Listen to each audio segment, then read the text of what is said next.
Welcome to Food All You Never Wanted to Know.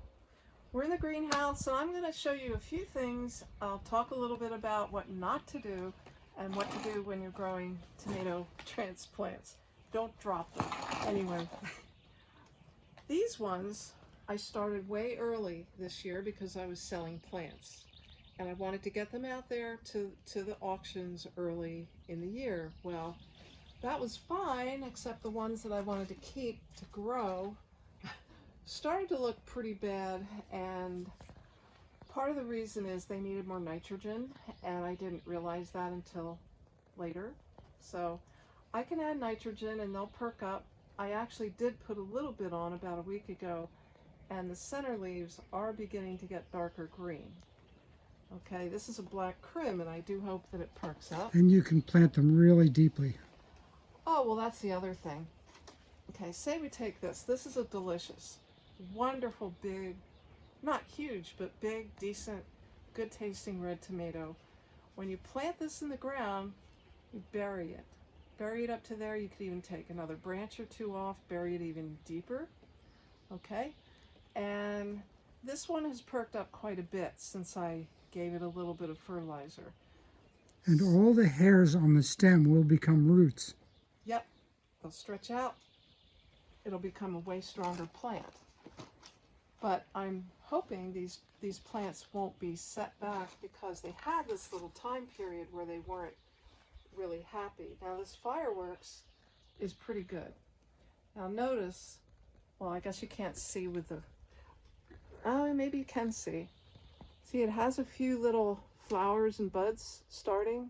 You do not want those to stay. It seems merciless to do this, but I always break these off until I plant them in the ground and they get growing, because what you want is for this plant to put strength into growing the plant, the leaves.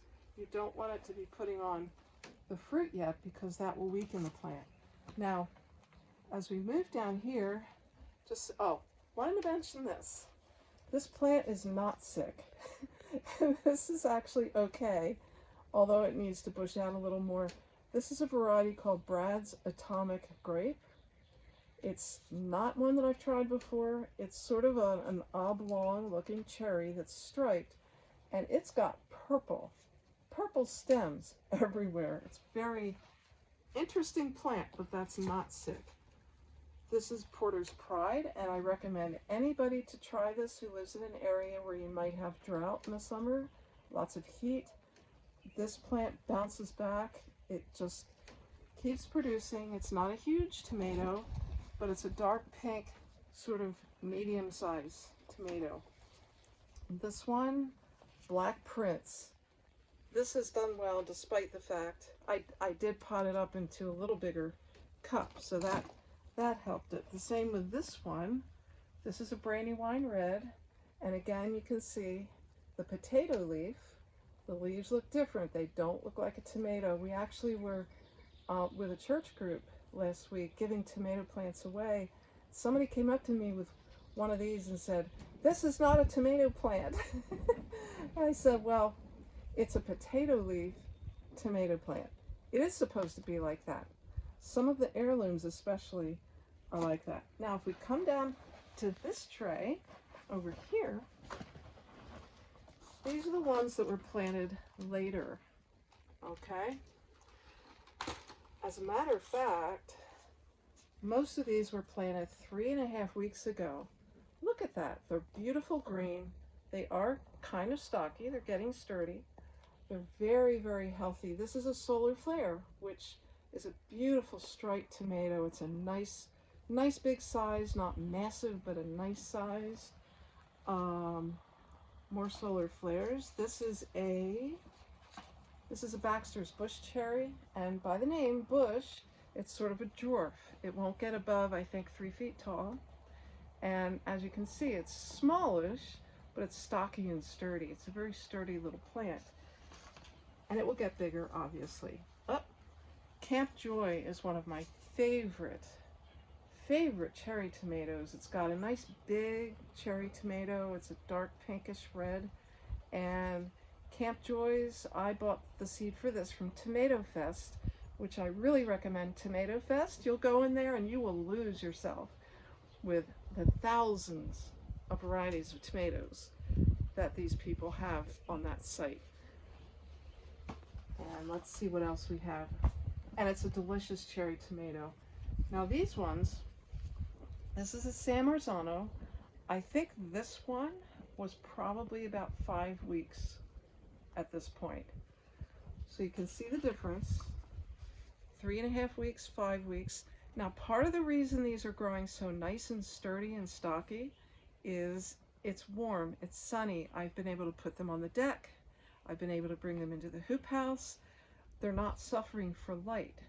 So if you were to start these in February, they wouldn't be this beautiful at 3.5 and 5 weeks. But so I think for the future, for the plants that I plan on growing in my garden, or even the hoop house, I'm going to give them 5 weeks. 5-week growth from seed before I plant them outside. 7, 8, 9, 10 weeks, they're starting to get stalky, they're starting to get yellow, they need more fertilizer. This was a good learning experience for me because I've never tried to grow so many so early because I was trying to sell them, forgetting the fact that I wanted tomato plants for my own garden. So Now, we had some friends that wanted to plant and did plant tomatoes outside in April, and they lost all of their tomatoes. that's right. Now, on the other hand, we were at a produce auction the other day, and I was speaking to a really good produce grower, and he had beautiful big tomatoes that he was selling. I said, how in the world did you do that? Because we had a freeze about a week and a half ago, and that's why I didn't plant my tomatoes out sooner. And he said, well, I cover them, and some of the things he had in a hoop house, but no heat, no electric. He's Amish. He doesn't use electric. And he had tomatoes that were ready to eat. It was really wonderful. Someone said that he does 2 and 3 layers when it's going to get really cold. Right? So that's what you have to put your energy into. If you're going to have a cold night and you put something out and you're gambling a little bit with it, cover it twice, cover it 3 times. Try to get it through the night, and you might be very happily surprised. So this is food, all you never wanted to know. Please share, like, subscribe, and take care.